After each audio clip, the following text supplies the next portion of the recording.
y'all know there have been rumors surrounding Doja Cat for supposedly being in the mythical secret society known as the Illuminati, or that she's a Satan worshiper for a long time. Now she's getting dragged even harder following the release of the video for her new song Demons, which is chock full of demonic imagery and symbolism. Her antics just keep escalating with things like telling her fans off and dressing like the devil. So, are all the rumors true? Did Doja Cat somehow get possessed on her 27th birthday? We'll spill all the tea about Doja Cat in this video. It feels like I'm covered in stone.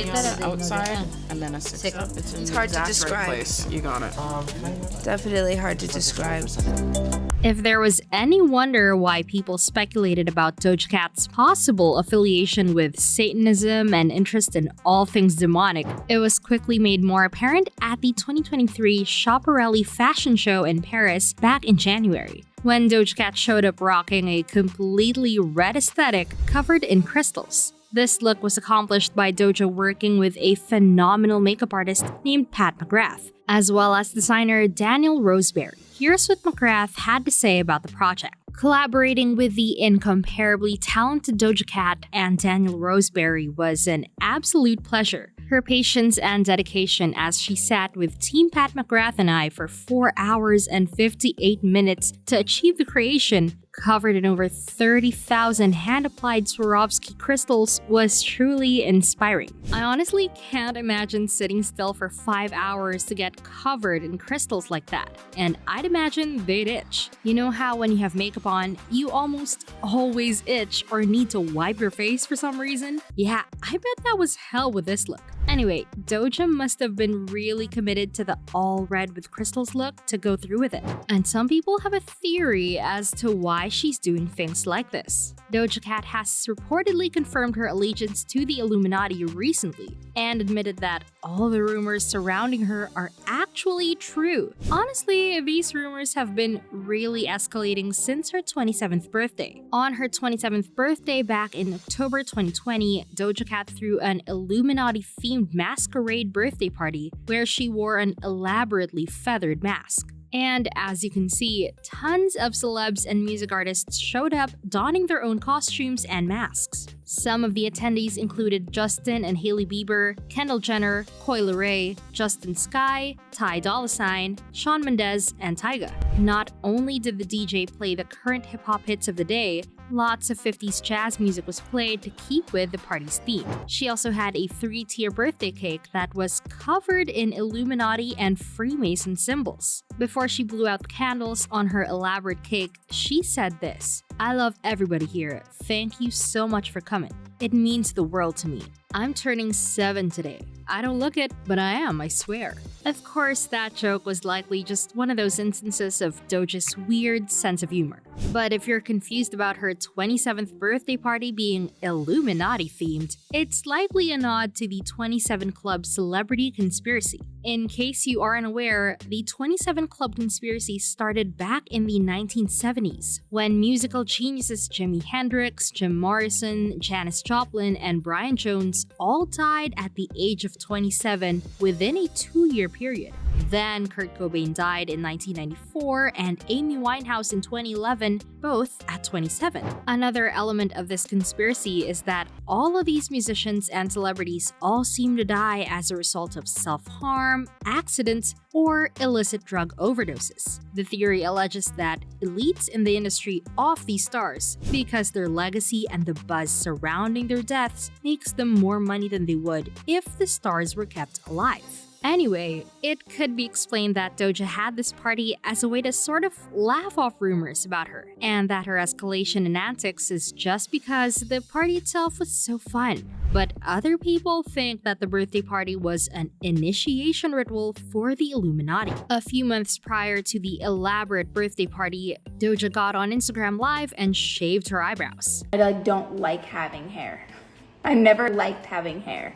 A lot of people thought she was having a mental breakdown. Obviously, no one seemed to know about the stunt before she did it, because even her makeup artist said that if she was going to shave her eyebrows off, she was coming over. But there's some fans that think there's something more to the story. Some people think the whole thing could have been a humiliation ritual. If you're not familiar, this is sort of like the hazing that happens in fraternities or between inmates in prison. Some people refer to it as a rite of passage, but don't think about the fact that rite is another word for ritual, and passage means you pass the test or initiation. Public humiliation is something that a lot of big-name celebrities have undergone right before their careers took off. For instance, with the slap seen around the world, when Will Smith slapped Chris Rock at the Oscars. Yeah, he got banned from the Oscars and was filmed crying on stage shortly after and apologizing, but he also won his first Oscar directly after that. That's how a humiliation ritual works. The more you appear to be publicly humiliated, the more success you'll achieve in Hollywood. Doja said later that it wasn't part of a humiliation ritual and that she feels more cute without hair. She also calls the allegations about the Illuminati a stupid conspiracy theory. Oh, this is not a humiliation ritual. I feel sexy as I'm cute.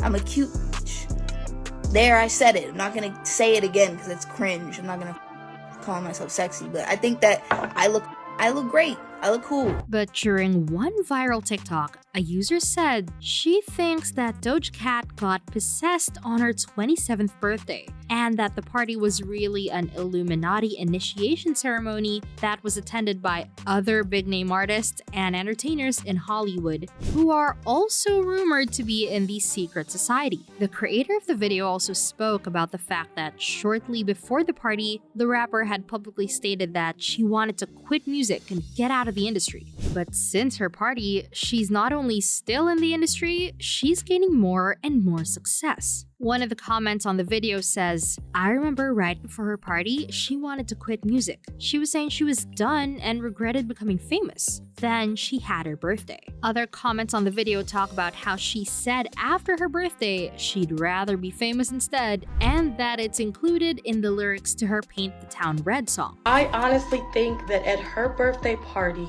October 24th of 2020, that theme, that masquerade theme, I don't know what happened inside of her 27th birthday party, but she was marked and she was possessed, and that is why we are seeing the Doja Cat we see now. Fans are also quick to point out that Doja Cat didn't seem to be that into Satanism, demonic themes, or the Illuminati before her party either. One TikToker claimed that the party was an initiation and a sort of test to decide whether she'd be an industry success or whether they'd simply sacrifice her. In astrology, you get what's called a Saturn return when you turn 27. That means the planets sort of realign to the same position they were in on the day you were born. According to the creator of the video, you have a lot more spiritual power on your 27th birthday, which is why some entertainers and musicians either blow up after they turn 27 or they're killed as sacrifices to the devil. Doja Cat has snuck in some sort of Illuminati symbolism into all of her videos since then.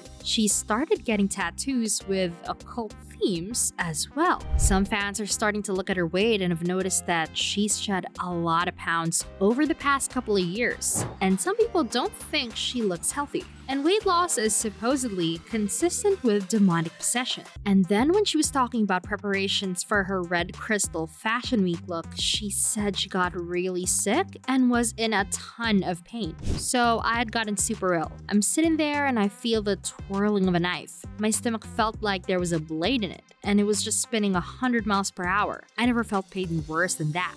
If you ask me, that seems like a good reason to not go through with something, but you know, I have some self-preservation instincts like a normal human. Anyway, some people are saying that all of Doja's antics are just an act and that she's not actually into Satan worship or the Illuminati at all. But if that's the case, she's really running with a gag, huh? I mean, she has tattoos of demonic beings on her back, as well as others displaying occult images. And of course, those aren't something she can just wipe off and be done with if she eventually decides she's done with a ruse. On a recent Instagram post, a fan commented, "Not a fan anymore. Used to love you, but you clearly sold your soul to the devil. Unfollow." And Doja nonchalantly commented back, "Whatever helps you sleep at night." She also later said, "Your fear is not my problem." She even tweeted, "If you're calling me demonic, honestly, work. Cause like, I love that you ate, for real." So even when people tell her she's losing fans, she doesn't deny being a Satanist to them, and even worse than that, it's like she's trolling people and telling them she doesn't care if they call her demonic. One person got mad and wrote, "Why do you think this is funny or a joke? You're glamorizing Satan and then making jokes when someone says something about it. Just admit your truth and stop being fucking weird." She replied back and said, "Truth is, I'm styling on you for real." She also made a post that clarified that one of her tattoos wasn't satanic, but was from a famous artwork series from Fortunio Lisetti's De Monstri in 1665, and that it symbolized imperfection, not Satan or demons. Public Artwork Review had this to say about the picture. Lisetti did not see deformity as something negative, as the result of errors or failures in the course of nature. Instead, he likened nature to an artist who, faced with some imperfection in the materials to be shaped, ingeniously creates another form still more admirable. "It is said that I see the convergence of both nature and art," wrote Lisetti, "because one or the other not being able to make what they want, they can at least make what they can." That's actually a really cool notion, and a lot of today's body-positive promoters would love that sort of thinking. But if that's really why Doja chose the artwork, then it also proves that she's smart, educated, and maybe a little more self-conscious than she outwardly appears. But some people weren't buying that particular message behind her odd tats, and the suspicion of her tattooing satanic imagery on herself only deepened when she got a tattoo of a skeletal bat-like creature on her back. Here's the explanation she posted with the new tattoo reveal. Bats often represent death in the sense of letting go of the old and bringing in the new. They are symbols of transition, of initiation, and the start of a new beginning. Of course, even with that explanation, the words that some people are focused on are initiation and new beginning. So that didn't do anything to put these rumors to bed. One person commented, "If it walks like a Satanist, talks like one, and acts like one, then how is it a troll?" As a former Doja fan, I'm not the least bit deceived. If she thinks she's lying to us, the joke is she's only lying to herself. Another person said, "I really like Doja Cat, but I'm convinced Doja Cat sold her soul to the devil. And a lot of artists probably do that, but she's genuinely possessed." What do you think about all of this? Is Doja Cat a member of the Illuminati? What about her tattoos? Do they symbolize her being a Satanist? Is she really possessed? Let us know in the comments, and we'll see you in the next video.